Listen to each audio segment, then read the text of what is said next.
What are you doing there? You wanna be in the video?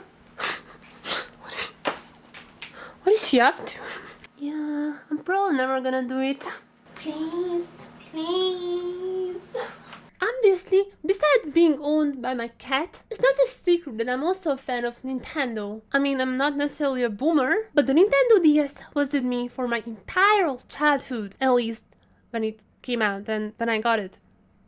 Mostly, so this magical device, the Famicom, wasn't necessarily part of my childhood, but recently I've really gotten into retro gaming, and what better rabbit hole to go down than the Famicom, Nintendo's first home console. By the way, if you guys don't know, Famicom comes from the fact that like computers at home were called personal computers in Japan. So family computer was like, hey, this is something that's not personal, what you do with your family. Hence the second controller that I never used. But end of tension. If you want some super retro but still really good gaming experience, Famicom and the Nintendo Entertainment System is your choice. And I'm actually happy that after so many years, Nintendo themselves were like, let's finally really use something from the past and not just look for the future. Nintendo Switch Online. I don't have that like super expensive one that has like Nintendo 64 and everything.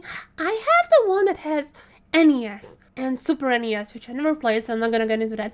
Obviously, you have the must. The Legend of Zelda, Super Mario Bros., Super Mario Bros. 3, but also Kirby's Adventure, one of my favorite games, which is actually on my desk, because this is the one that I'm playing recently. It even has some of the more like niche titles, like Mother, which is called Urban Beginnings here. There are some SP specials, or what I like to call them. These are the noob versions, because SP versions are none other than 100% bronze. So while probably so many people has already covered these topics, I still wanna like get into some. For example, are these like actually real emulations? Are the bugs still there?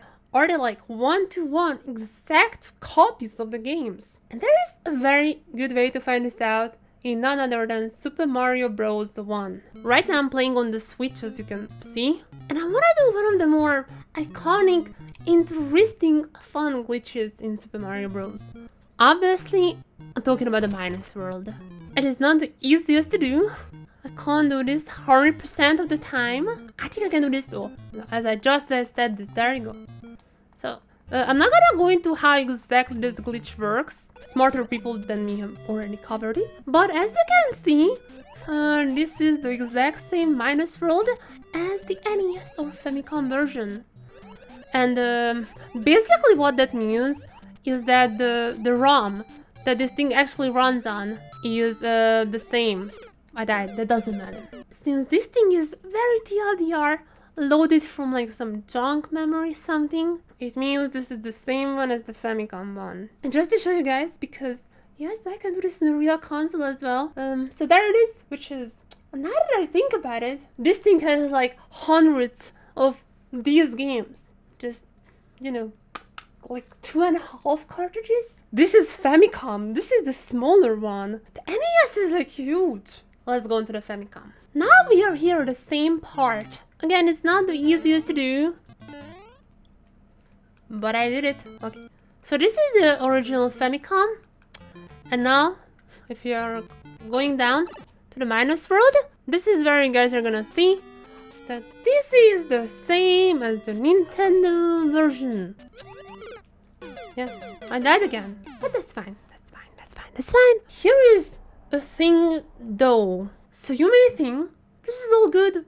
Nintendo just made the perfect emulator. I mean, it is exactly the same as this little thing here. Oh, equals this one. That's a win. Sometimes it is a win. And I have heard that it has latency issues, multiplayer issues. I'm not gonna touch on those topics because I'm gonna be honest. I don't know this latency. Probably just from the dongle and the AV and everything. It's probably have a lot of latency even with the original Famicom. It's not fine for speedrunners. It's fine for me and most people, but it's good to know, so watch others if you are curious about that. Let's calm down, and let me bring here another game, which is once again a game that I think many of you guys know. Super Mario Bros. 3. Let me just show you something. I'm gonna start with my Famicom this time around. And let's just play a little. Oh, this is Super Mario Bros. 3 that we all know and love. Look at those bendings to the edge of the screen. If you guys are curious why they are, there are a lot of great videos explaining this, so definitely worth checking out. But there is one thing in particular that I want to show. I'm getting Tanuki Mario. Now, if I were such a noob, but I get a damage, for example, from this Noko Noko, I'm gonna get Mini Mario. No. But here's something. Now let's switch back to the Switch. This is actually not intentional, but let's switch back to the Switch. If you choose Super Mario Bros. 3, same game, even the banding, by the way, look at the banding. Everything seems to be the same. So let me do the same path I took. Tanuki Mario. Where are those Noko Nokos? There you go. There they are. Look at this. Wait a second. I am Big Mario. I'm not Mini Mario, but Big Mario. And by the way, I can still get damaged 1 and I'm not dying. And now I'm Mini Mario. So, and now come some of my problems about this online thing, which is more of like a consumer perspective who is familiar with both English and Japanese media, games, etc. This is the American version. In the American version, when Mario gets damaged, you go back to the previous state. While in the Japanese version, if Mario gets damaged, you go back to Mini Mario. It doesn't matter if you had Tanuki, doesn't matter if the frog, doesn't matter. You go back to Mini Mario. This Japanese version is what, like, the norm. I mean, that's the one I know the most. But I'm not gonna say that's a good thing, even though it's easier. I actually kind of prefer the American one. So this is good here, right? And this is where my problems start to kind of surface. Super Mario 3D All-Stars on the Switch. Amazing release. If you guys come here and if you guys wanna choose from something, English US, which is, by the way, the NTSC American version, UK, Australia, France, these are the PAL versions, Deutsch also PAL version, and Nihongo Japanese, which is the Japanese version. You can choose the version. I think that's great. That's maybe a controversial opinion, but that's great. But you guys could say to me that Nintendo knew that like the American Super Mario Bros. 3 is better, so that's why they put it in the NES version. I have applied for a 7-day trial on my Japanese account as well. And hold and behold, there's a different application for Famicom. There is a Famicom application as well, which you get if you have a Japanese account and if you apply on the Japanese one. Here's the thing. Let's go to the eShop with my American account because I assume I have more American or European viewers than Japanese. Let's search for Nintendo. This is the American shop. You can download the NES, the SNES emulators. Everyone can download them, but you need online to play them. Sure, let's just say I have an American account and I want to play some Japanese games because for some reason I would like to go back to Mini Mario after I die because that's how my childhood were, something. I don't know. Okay, let's search for Famicom. Now let's switch to Japanese and Famicom. No results were found. And type in family computer because that's what Famicom is. Search. I think you already kind of sense where I'm getting at. And if you guys wonder, like, what is the opposite? Let's go to the Japanese store. Don't think it's gonna be a surprise to anyone, but would you look at that? Nope, not a single Nintendo Entertainment System. Just to make everything like super full and throughout. Obviously, there they are. The Famicom and the Super Famicom, which is Super Nintendo. I have the trial version and I have downloaded them. So if you are checking out the family computer emulator, there it is. Everything is in Japanese. It's the Japanese version. Like, whoa, I'm surprised. But if you go to Super Mario Bros. 3 and we do our routine just like before, would you look at that?